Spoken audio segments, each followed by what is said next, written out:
अस्सलाम वालेकुम dear viewers, आज हम मेनासेट सिरप के बारे में बात करेंगे कि हमारे साथ मेनासेट सिरप क्यों यूज़ होता है, इसकी यूजेज क्यों ज़रूरी है, इसकी डोजेज क्या है, हमें किस तरह इसको यूज़ करना चाहिए और कब हमें इसको यूज़ करना चाहिए। अगर अभी तक आप लोगों ने हमारे चैनल को सब्सक्राइब नहीं किया है तो जल्द से जल्द सब्सक्राइब करें ताकि हमारे डेली अपडेट्स आप लोगों तक पहुँचते रहें। अच्छा जी, हमारे साथ जो ये मेनासेट सिरप होता है ये 2 टाइप्स में आता है। एक सिंपल मेनासेट फॉर्म में आता है और एक हमारे साथ मेनासेट फोर्ट फॉर्म में आता है। दोनों में हमारे साथ जो सस्पेंशन होता है वो 120 ml का होता है। इसको हम डेली यूज़ करते हैं 2 times a day, 2 इससे हम ये स्पून्स लेते हैं। अब इसको हम क्यों यूज़ करते हैं?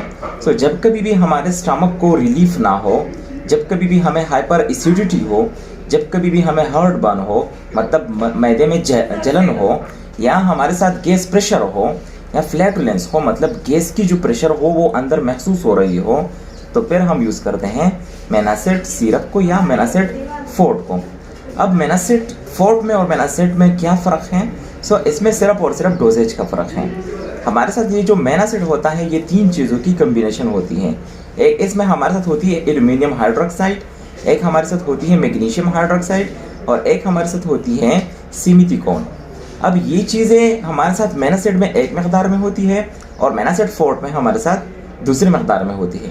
अगर हम मेनासेट फोर्ट की बात करें सो हमारे साथ ये चीज़ें कुछ ऐसी मकदार में मौजूद होती हैं। एल्यूमिनियम हाइड्रोक्साइड हमारे साथ 400 mg में मौजूद होती है, मैग्नीशियम हाइड्रोक्साइड हमारे साथ 400 mg में मौजूद होती है और सिमिथिकोन हमारे साथ 30 mg में मौजूद होती है। और जैसा कि मैंने पहले बताया कि दोनों की जो साइजेस होते हैं वो हमारे साथ 120 ml के बराबर होते हैं। अच्छा जी, हमें कब यूज़ करना चाहिए? जब कभी हमें रिलीफ ना हो, जब कभी भी हमें एसिडिटी की जो फील हो वो आ रही हो, मतलब मैदे में एक जलन सी महसूस हो रही हो, सो हमें इससे 2 ये स्पून्स लेने चाहिए। जो हमारे साथ टी स्पून्स हैं वो हमने 2 लेने हैं, तो हमें जल्द से जल्द रिलीफ हासिल हो जाएगा।